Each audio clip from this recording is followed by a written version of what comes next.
So thermal expansion of the ocean water causes sea level rise. The melting of land-based glaciers and ice sheets causes sea level rise, but the melting of floating ice causes essentially no sea level rise. And you can find that out for yourself by putting a few ice cubes in a full glass of water, dry it all off on the outside, let the ice cubes melt, and you'll see there's no change in the water level. And that's because the density of ice is less than the density of water by just the right proportion to make that work out. That's how floating things work.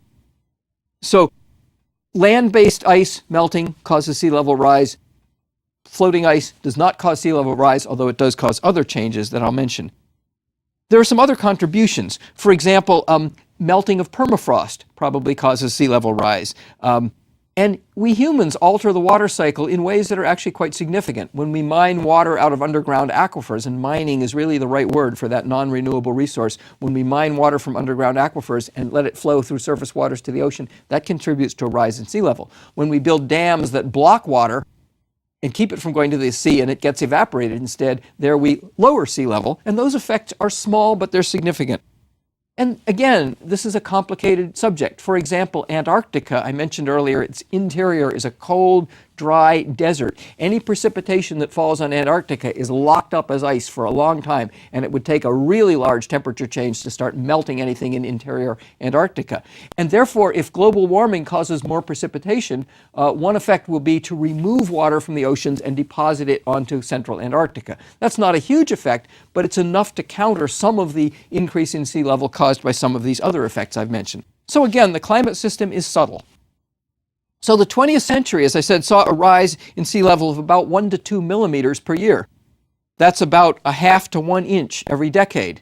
It doesn't sound like a whole lot. If you look at the projections for sea level rise that come out of our best climate models, they now predict a rise of some 6 to 18 inches by the year 2100 in the A1 balanced scenario. It would be more in the A1 fossil intensive scenario. It would be less in the A1 technology scenario. And it would be different in the other different scenarios. 6 to 18 inches. Now that doesn't sound like a lot, and you may have heard, tales of very large sea level rises and how we're going to inundate the coastal cities. This is one projection in climate science that has actually become moderated over time as our climate models have gotten better. We used to think it might be more like 1/2 a meter, about 20 inches in the coming century. Now it looks like it may be a little bit less than that. It will be greater if we continue business as usual with our fossil-intensive economy. And I mentioned also that sea level rise is going to go on for a long time because it takes a long time for ice to melt and because it takes a long time for the heat to penetrate and expand the deeper waters. And so even if we stopped greenhouse emissions right now, we've probably committed ourselves to about 20 inches, so maybe almost 2 feet of sea level rise over the next few centuries. That doesn't sound like much, but it already adds to high storm surges and high tides, and if storms get more intense, that coordinates with the more intense storms and the higher sea level to make a double whammy in terms of the storm surges. There's some other effects also. Very low-lying areas like Florida or Bangladesh will see significant loss of land, even from a very small amount of sea level rise. Bangladesh still stands to lose maybe 10% of its land area in the coming century from sea level rise. Rising sea level also forces salt water into freshwater aquifers, and it also contaminates marine estuaries by altering the salt balance. So that damages the nurseries for much of marine life. So there's some other problems that we have to worry about from sea level rise. It's not the dramatic flooding you may be thinking about, but it has some subtle effects and it will be significant. And that's only to the end of the 21st century that I'm talking about. Things may get worse after that. Another thing I discussed in Lecture 2 was this poleward advance of species that we measure as an indication of climate change. That will certainly continue. But some species, particularly things like trees, that can't move rapidly to keep up with changing climate, they can only seed a little more at the northward edge of their range and so on, they may not be able to move fast enough and they may go extinct, at least in some regions, and then other species that depend on those trees may disappear also. Tropical species, like particularly disease vectors like mosquitoes and so on, may move into northern climates or southern climates in the southern hemisphere. So malaria, Lyme disease, a tick-borne disease, West Nile virus, dengue fever, diseases like that may become much more widespread in a warming world. There's another effect that recent scientists are only recently beginning to worry about and really beginning to get people's attention. And this is something that is not a direct result of global warming, but it is a direct result of carbon dioxide emissions.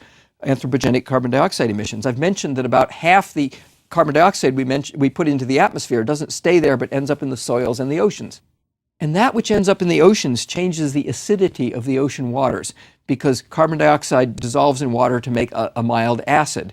That's why soda pop is not so good for your teeth because it gives you, it makes the soda water is acidic and it can rot your teeth. Well, what's happening with the acidifying oceans is that the ability of shell-forming organisms to form their shells and keep their shells together goes down as the water becomes more acid. So another subtle effect of our human greenhouse gas emissions, not related directly to the warming that those emissions cause, is when they're taken up in the oceans are acidifying, and that may have a significant impact on the marine ecosystem. Finally, let me end by mentioning the so-called surprise events that may occur and may be quite dramatic if global warming reaches a certain point. Most of the phenomena we're talking about so far are sort of proportionate to cause. If the temperature increase doubles, well, sea level rise might double, and so on. But there may be surprise events, so-called tipping point events, that switch on suddenly despite only a small change in temperature. Let me give you an example of something that is a so-called nonlinear or tipping point response, and that's a light switch. Take an ordinary light switch and start pushing on it, and nothing happens. The light doesn't get a little bit brighter and a little bit brighter and a little bit brighter. No, it stays off, and then suddenly the switch flips into the on position, and the light comes on at full brightness. That's a very nonlinear effect, a very small change from just before it was going to go on to when it goes on fully. A very small change in the position of the switch makes a huge change in the intensity of the light. And there might be things like that lurking in the climate system, surprises like that. I need to say that most climate scientists do not consider such surprises likely in the 21st century. They will become more likely as things progress, but in the present century they aren't considered very likely. On the other hand, if they occurred, they could be catastrophic. One such surprise event would be the slippage of a large land-based ice sheet into the ocean. I mentioned before that one worry we have about melting of land ice is that the meltwater running under the ice sheets lubricates the ice sheets, and if they're unstable, they could suddenly fall into the oceans and slide into the oceans and cause a large rise in sea level. Another reason that might occur is that certain sea ice at the edge of the land area is actually holding some of that land ice on continental areas like Antarctica, and if the sea ice melts, then that land ice may be free to slide in. A particular concern is the West Antarctic ice sheet, a large ice sheet that appears to be somewhat unstably positioned on the continent of Antarctica. And if it fell into the water, it would raise sea level quite abruptly by some 3 meters, which is about 10 feet, and that would clearly be a problem for us. A second nonlinear surprise would be an upset in the global circulation of the ocean waters, which is driven by changes in temperature and also by changes in salinity. And the particular concern here is in the North Atlantic, where melting Arctic sea ice will cause an influx of fresh water, because when ice freezes, it leaves the salt behind, and that will cause changes in the circulation pattern. And the particular worry there is that the circulation that carries warm water from the Caribbean and the southeastern United States area up to Europe and keeps Europe's climate quite mild, the Gulf Stream, that might slow down. And despite what you've seen in the Hollywood movies, a freezing of Europe is unlikely. In fact, this effect, even if it occurs, is only likely to reduce the amount of global warming Europe would otherwise experience. But it's kind of a worrisome thing to imagine shutting off this enormous circulation pattern that affects the entire ocean, and that's one of the concerns people have. Now, let me end with a comment that is outside the scope of this course, and that's a comment about the effects on human society and the global economy. Again, this is a course about science, and this is not an area I want to go into, but I do want to make 2 observations. A lot of people don't want to think about global warming because it's going to cost us money to solve the problem. It's going to cost us money to develop new energy technologies, for example, and worried about the effect on the economy. A new report suggests that if we don't do something about global warming, that could decrease the global economy by some 20%, whereas it might cost us only about 1% every year to fix the problem now. One other thing I think anybody who worries about global climate change should think about is this.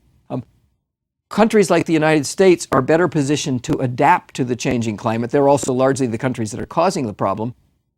And one thing this is going to do is exacerbate the gap between rich and poor nations. And in a world that is already quite hostile and combative, I think we need to think about whether that's something we would like to have happen. But that's really beyond the scope of this course, which is a course largely about science.